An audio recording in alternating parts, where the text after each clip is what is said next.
Assalamualaikum warahmatullahi wabarakatuh. Balik barengan sama gue Taufik Nubo. Hari ini kita akan ngebahas satu buah handphone yang baru jadi unbox sekitar 3 hari yang lalu lah. Cuman kenapa gue putusin untuk bikin video hari ini, karena pengen ngasih cerita aja, update dari hands on, first impression, dan juga a bit of experience dari penggunaan selama 3 hari Xiaomi Mi 10T Pro. Yuk kita obrolin. Jadi si Xiaomi Mi 10T Pro ini yang gue pegang itu dipinjemin sama Xiaomi Indonesia. Ini adalah satu buah review unit, bukan satu buah produk retail Indonesia. Jadi take a bit of my opinion with a bit of a grain of salt. Cuman yang pasti gue sengaja bikin video ini cuman pengen kayak sharing aja buat lo, terutama yang pengen PO di hari terakhir hari ini, tanggal 14 Desember ya, video ini di launch. Buat yang pengen beli Xiaomi Mi 10T Pro, is it worth dia PO atau enggak? Well, actually the answer is quite easy. Gue akan bilang ini menarik buat dicoba. Yuk kita langsung ceritain si Xiaomi Mi 10T Pro ini.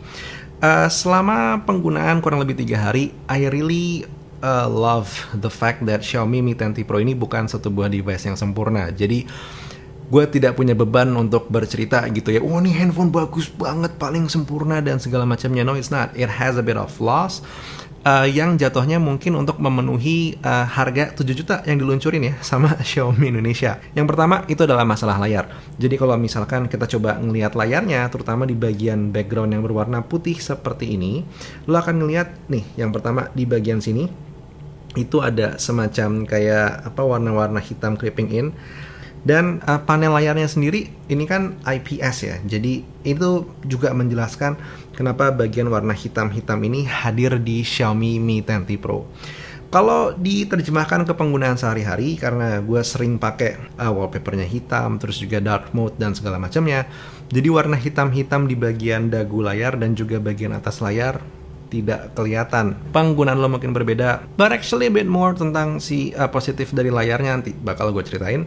Terus berikutnya, satu hal yang juga jadi perhatian gue adalah sebenarnya speaker dari si Xiaomi Mi 10T Pro ini, walaupun sudah menggunakan double speaker, but somehow suaranya kurang ngebas, lebih banyak ke treble dan juga ke mid. Ya, suara si Xiaomi Mi 10T Pro ini cukup loud, tapi kualitas suaranya not the best that you can get out there.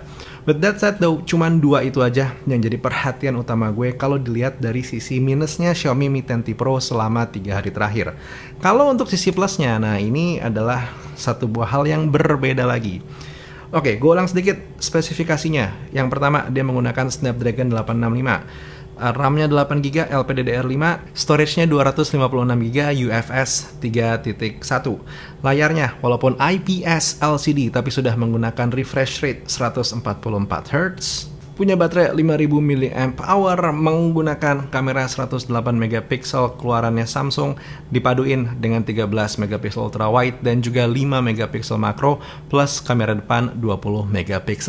Nah, terjemahan dari aplikasi ini sendiri kalau digunakan di kehidupan sehari-hari ini benar-benar menyenangkan banget gitu.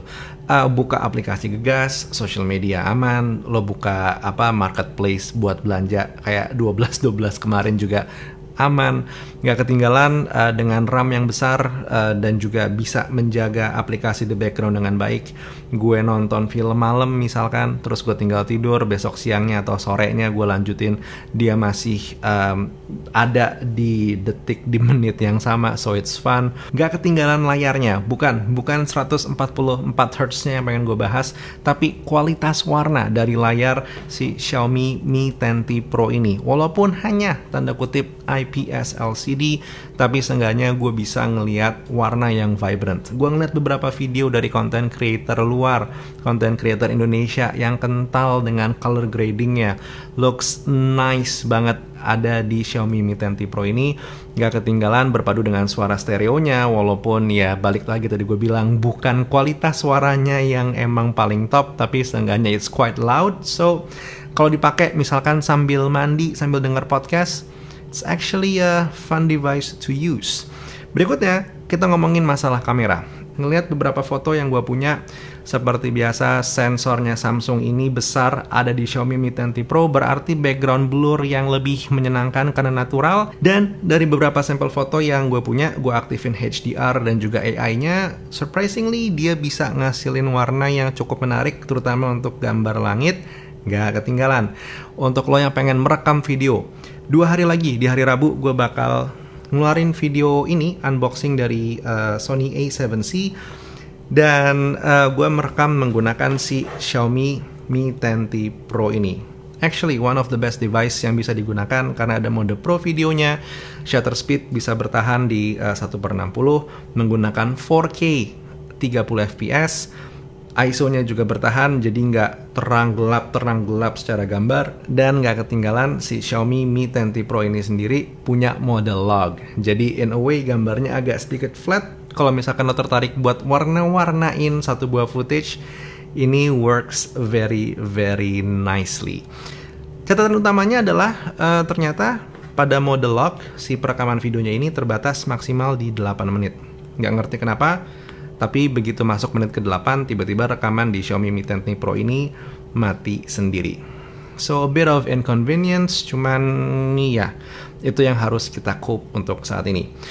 By the end of the day, seperti yang tadi gue bilang, kalau ditanya, Vic, gue ikutan PO apa enggak ya? Kalau lo punya satu buah rasa penasaran sebesar itu sama Xiaomi Mi 10T Pro, feeling gue berkata lo ikutan aja PO-nya, lo beli. Kalaupun sampai, lo coba dan lo nggak suka, tunggu sekitar 1 minggu sampai 1 bulan, udah bener-bener nggak tahan, jual lagi. Lo rugi sekitar 300 sampai 500 ribu untuk memenuhi rasa penasaran lo. I guess it's okay. Kalau pengen ngebalikin duit, tanda kutip, si 300 sampai 500 ribu lo itu, bikin channel YouTube. Kali-kali aja di saat berkembang, lo bisa gaining income dari situ. You never know. Karena itu yang biasa dilakukan oleh banyak YouTuber gadget ya. Anyway, that was a bit of opinion dan juga a bit of extensive hands-on dan juga experience gue selama 3 hari menggunakan si Xiaomi Mi 10T Pro. I actually quite happy with this device dengan sedikit kekurangannya dan juga segala keterbatasannya, but yeah, it's fun to use. More about this device mungkin nanti bakal gue bahas di video reviewnya. Cuman kalau buat sekarang, kayaknya di sini dulu. Buat sekarang Taufik Nobo cabut. Assalamualaikum warahmatullahi wabarakatuh. Skadush.